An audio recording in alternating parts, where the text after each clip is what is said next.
5 seconds. Start. Mr. Vice Chairman, I also join in paying my tribute to the Boss Commission for doing this monumental work and giving us a report which is very revealing and which points to some of the glaring defects and deficiencies in our law and administration, which has resulted in large scale fraud on the public as well as on the government.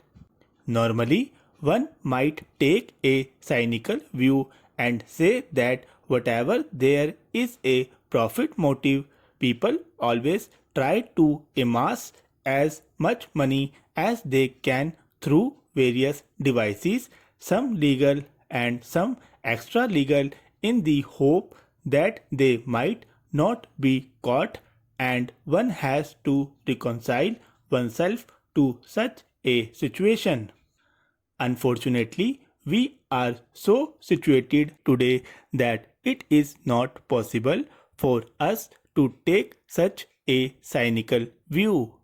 Both the defense and development of this country require large scale economic expansion, and howsoever I may wish, it is not possible for the public sector to undertake the sole responsibility of the economic expansion.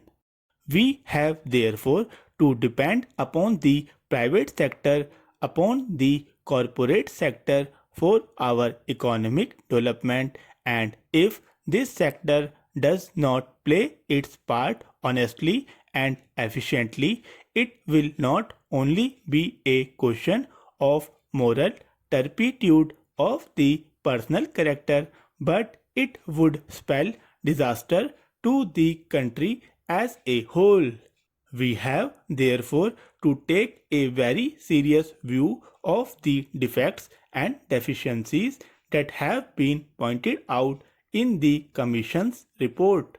To my mind, this report has two aspects.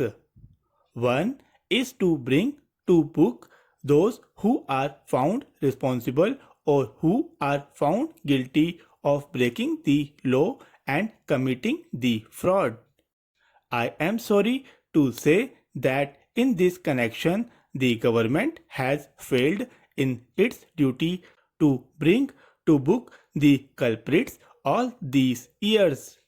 As the minister has already pointed out, since 2009, rumors were heard about certain irregularities and breaches of laws by certain concerns.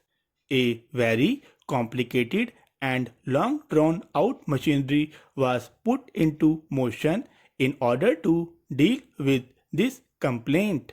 We had first certain investigations, then investigation by the CBI, then a commission, then another committee to give legal advice as to what should be done, and now again inspection by the Company Law Commission and by the CBI.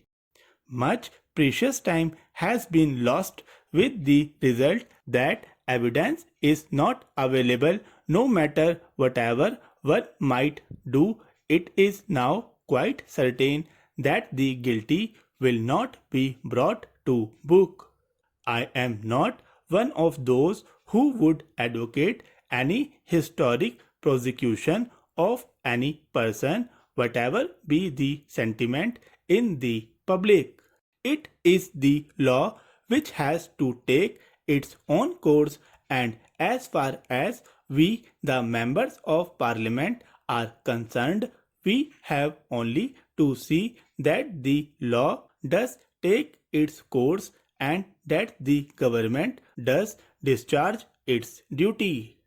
It is not for us to recommend who should be prosecuted and who should not be prosecuted, because we as members of parliament are not competent to do so.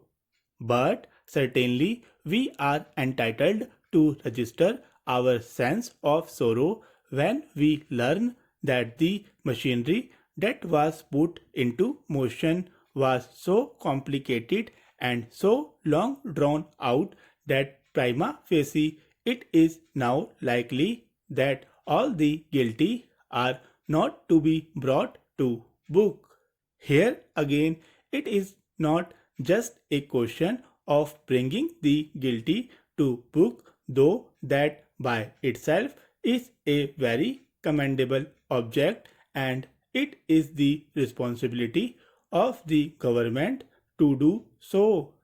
However, in the present circumstances, this has become very important because a feeling is growing in the community that you can do anything you like and get away with it, that the administration of law in this country has become so lax that it is possible for you to indulge in all sorts of malpractices.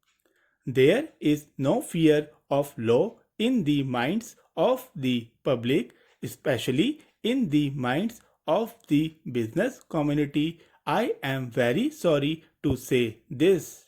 As I have said at the beginning, I know we have to depend upon the industrialists and the business community and the private sector for the development of our economy, and I would not be wise to pass any judgment in the generalized manner.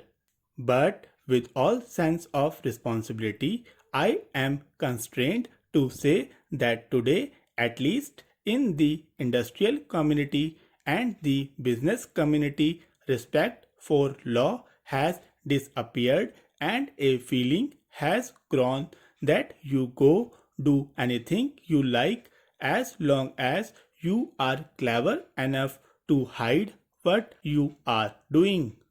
This particular report is a monumental testimony to this fact, and because all those who are responsible for the crimes that have been indicated in this report are not going to be brought to book because of the type of machinery that was put into motion, the feeling is likely to go around that you can get away with such crimes.